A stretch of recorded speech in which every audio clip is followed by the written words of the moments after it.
Halo, selamat siang. Kami dari Offering H dari mata kuliah Teknologi dan Perubahan Sosial yang diampu oleh Bapak Zainal. Di sini kami akan membahas mengenai bagaimana sih teknologi yang menjadi bagian yang tidak terpisahkan dari hidup kita, mulai dari belanja online, hiburan, sampai juga kegiatan akademik. Tapi pertanyaannya adalah, seberapa besar sih dampaknya terhadap kebiasaan mahasiswa? Ayo kita bahas.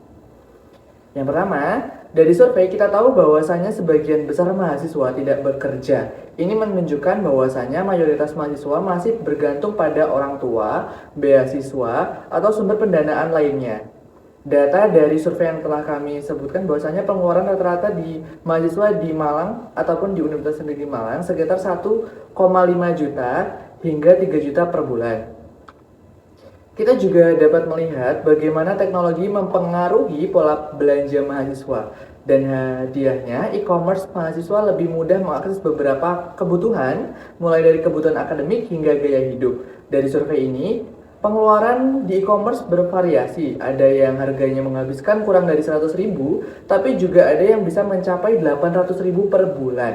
Nah, dari survei tersebut kita dapat memberikan tips ataupun juga seperti solusi untuk mahasiswa agar tidak terlalu konsumtif, yang mana bisa membuat anggaran per bulan, kemudian dibedakan antara kebutuhan dan keinginan, dan memanfaatkan promo atau diskon dengan bijak sehingga tidak mengikuti adanya fear out of missing ataupun FOMO.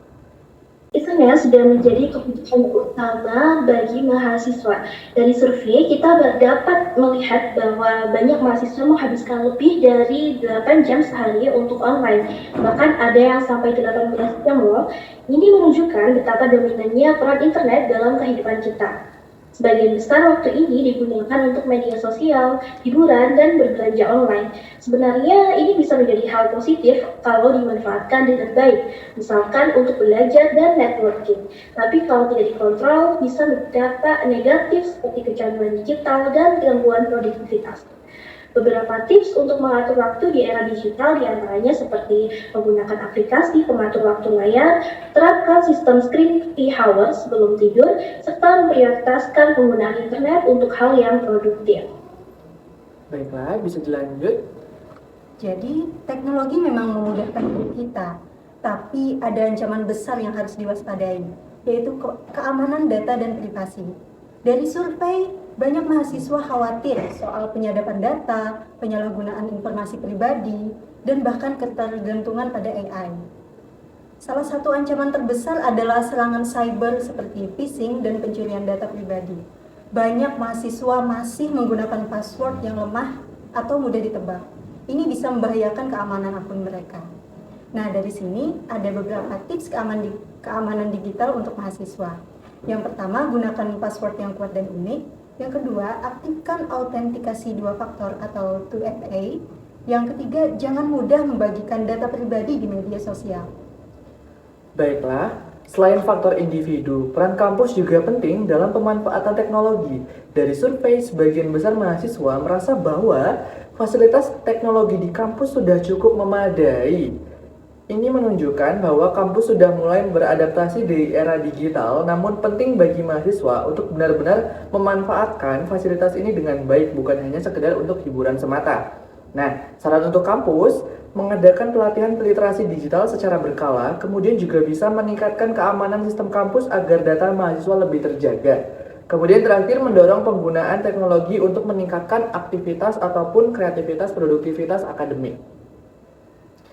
Baik, dari hasil survei ini kita bisa simpulkan bahwa teknologi punya dampak besar dalam kehidupan mahasiswa, baik dalam akademik, belajar, maupun hiburan. Tapi kita juga harus lebih bijak dalam menggunakannya. Dari sisi keuangan, mahasiswa harus lebih cerdas dalam mengatur pengeluaran terutama dalam belanja online. Kemudian, Mahasiswa juga harus mengelola penggunaan internet dengan baik agar tetap produktif dan tidak kecanduan. Keamanan digital sangat penting. Pastikan kita selalu menjaga privasi dan data pribadi agar terhindar dari kejahatan cyber.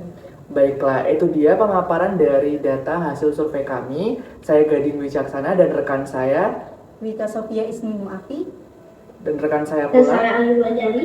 Kami pamit undur diri. Baiklah, jangan lupa teman-teman untuk selalu bijak menggunakan e-commerce dan juga memiliki kemampuan literasi digital yang baik dan mumpuni agar tetap bertahan di dunia kampus ya. Sampai jumpa. Selamat siang.